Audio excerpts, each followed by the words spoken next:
माई मेरे श्याम लगो संग। भगवान के स्पर्श की महिमा से पूतना का वह तमोगुणी शरीर भी दिव्य हो गया। ब्रजवासी आश्चर्य में पड़ गए कि इतनी सुगंध इसके शरीर से आ रही है, ऐसा होता है। अनेक उदाहरण ऐसे हैं जहां संतों के शरीर के जिनको विकार कहते हैं, अशुद्ध अंश कहते हैं, वे भी दिव्य गंध से युक्त हो जाते हैं। जैसे भागवत के पंचम स्कंध में ऋषभदेव भगवान के संबंध में लिखा है, समन्ता 10 योजनम सुरभिन चकार।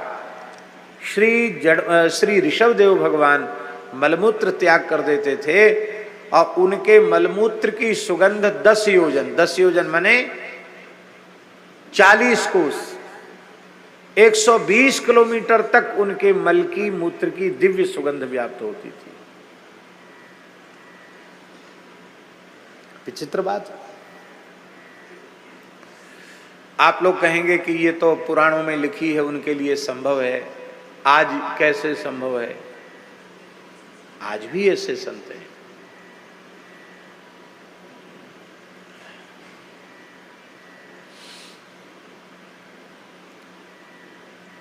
मध्य प्रदेश में छतरपुर एक जगह है। छतरपुर के क्षेत्र में एक संत थे, उनका नाम था श्री शरीर बाबा। नाम सुना होगा आपने भी, शरीर बाबा। उनकी समाधि भी है। बहुत अच्छे संत थे। वैसे वे ब्राह्मण देवता थे, शायद मास्टर भी थे अंग्रेजी शासन में, और राम नाम का जप करने लगे। राम नाम जपते जपते जपते जपते देहाध्यास की निवृत्ति हो गई। लोगों ने सोचा ये पागल हो गए, पर वे जीवन मुक्त पूर्ण सिद्ध हो गए। जड़ भरत जी की अवस्था, ऋषभदेव जी की अवस्था उनको प्राप्त हो गई। मस्त रहते थे। किसी ने कपड़ा उड़ा दिया तो ओढ़ लिया, उड़ाने वाला उड़ा गया, उठाने वाला उठा ले गया। कंधे पे कपड़ा है और गए तो गिर गया तो गिर गया, उनको उठाने का कोई प्रयोजन नहीं।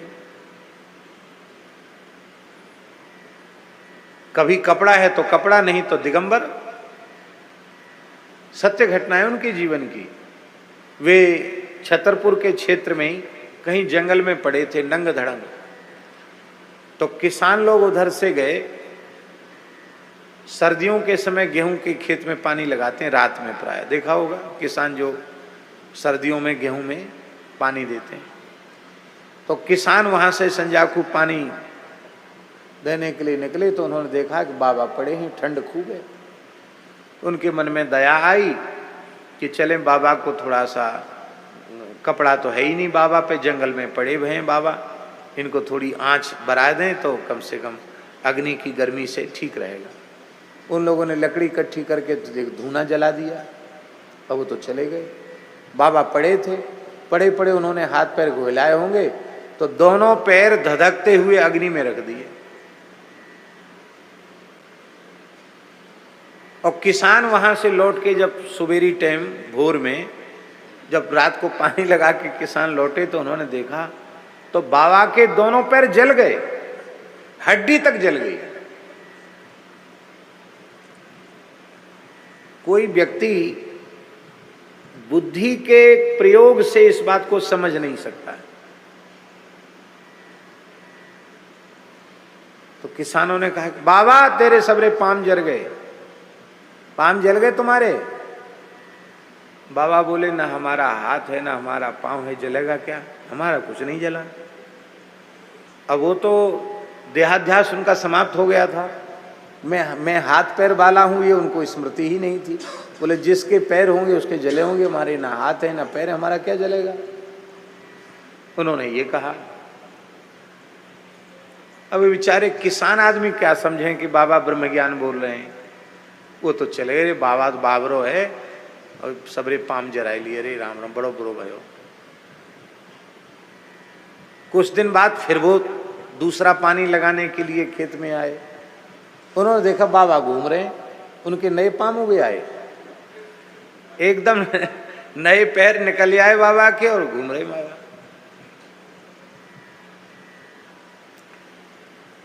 कभी वहां जंगल में घूमते, कभी किसी तीर्थ में प्रकट हो जाते। चित्रकूट के श्री प्रेम पुजारी जी महाराज थे, कामतानाथ जी के मुखारविंद पे जिन्होंने स्थान बनाया, बहुत अच्छे सिद्ध महात्मा थे। श्री प्रेम पुजारी जी नाम था, श्री राम मोहल्ला वाले कामतानाथ जी। तो उनके पास वहां चित्रकूट में भी कई बार बाबा आ जाते थे, शरीर बाबा। वो संकल्प सिद्ध थे, अपने संकल्प से ही पहुंच जाते थे। तो बाबा उनकी बड़ी सेवा करते थे, श्री प्रेम पुजारी जी उनकी बहुत सेवा करते थे। और वो तो अवधूत थे, परमहंस थे। उनके कुछ अवशेष भी, उनकी जो वस्तु कुछ है वो आज भी वहां रखी हुई है। तो कहते हैं वहां चित्रकूट में, तो श्री प्रेम पुजारी जी ने इससे एक बार प्रसन्न हो गए बाबा, शरीर बाबा। बोले क्या चाहता है तू, क्या चाहता है तू? तो उन्होंने हाथ जोड़कर कहा, आप तो भगवत प्राप्त पुरुष हैं, श्री सीताराम जी का प्रत्यक्ष दर्शन चाहता हूं। क्या कहा? श्री सीताराम जी का, चित्रकूट बिहारिणी बिहारी जी का प्रत्यक्ष दर्शन चाहता हूं, तो आजा मेरे पीछे। और कहकर वो कामतानाथ जी पे चढ़ गए। ये सत्य घटना है महाराज। और प्रेम पुजारी जी भी चढ़ते चले गए, ऊपर एकदम गए तो प्रत्यक्ष उन्होंने देखा एक विशाल वटवृक्ष है और उसी पर सुंदर झूला पड़ा हुआ है। साक्षात श्री सीताराम जी झूला झूल रहे हैं। बरसात के काल की बात है। और इसके बाद वो प्रेमावेश में मूर्छित हो गए, बाबा अंतर्धान हो गए। इस घटना का शायद सबको पता नहीं है, लेकिन ये सत्य घटना है। शरीर बाबा के प्रति उनका पूर्ण गुरु भाव था और उनकी कृपा से उनको सीताराम जी की झलक चित्रकूट में मिल गई। ऐसे संत थे। छतरपुर का राजा, राजवंश तो अब भी है, उसमें तो रियासती जमाना था। तो छतरपुर का जो राजा था उसके महल में पहुंच गए बाबा, घूमते फिरते, अवधूत थे, पहुंच गए। राजा बड़े भक्त थे, नाम क्या था मैं नाम भूल रहा हूं, उस समय के जो राजा थे, मर्दन सिंह या क्या ऐसी कुछ नाम था, नाम भूल रहा हूं। तो बाबा को प्रणाम किया, प्रणाम किया तो हैं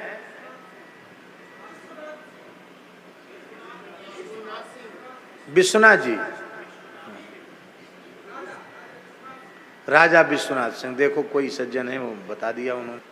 तो वहाँ जो है वो राजा ने प्रणाम किया, विश्वनाथ सिंह जी ने भीतर ले गए, महल में ले गए। तो महाराज आज्ञा करो सेवा। उन्होंने कहा महाराज यहाँ बैठो।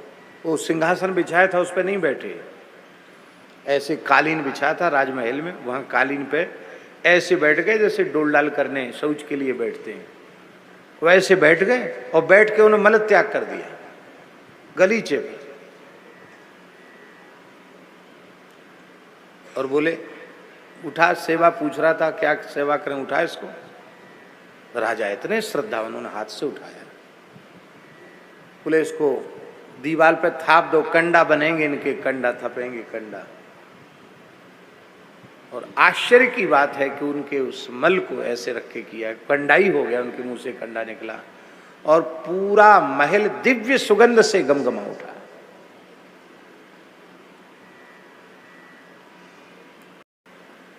कहने का आशय यह है कि इसमें कोई आश्चर्य नहीं है। शास्त्रों में जहां कहीं जो कुछ लिखा है वह सर्वथा सत्य है। हमने अपने जीवन में सबसे पहले शरीर में सुगंधि का अनुभव पूज्य स्वामी श्री शरणानंद सरस्वती जी महाराज का, जब वो ब्रह्मलीन हुए तो हम वहीं उपस्थित थे बरुआ सागर स्वर्गाश्रम में ही। तो हमने ये देखा उनके श्रीअंग को जब स्नान कराया गया समाधि के पूर्व, तो उसमें हम भी उपस्थित थे, क्योंकि हमारे प्रति उनका बहुत स्नेह था, इसलिए अत्यंत निकट हम उस परिकर में, छोटी अवस्था होने पर भी हमको सौभाग्य मिला भगवान की कृपा से। तो दूसरे की बात हम नहीं जानते, हम अपना अनुभव सुनाते हैं कि उनके शरीर को स्नान कराते समय ऐसे ऐसे जो किया, उसकी सुगंध कई दिनों तक हाथ की दिव्य सुगंध गई नहीं।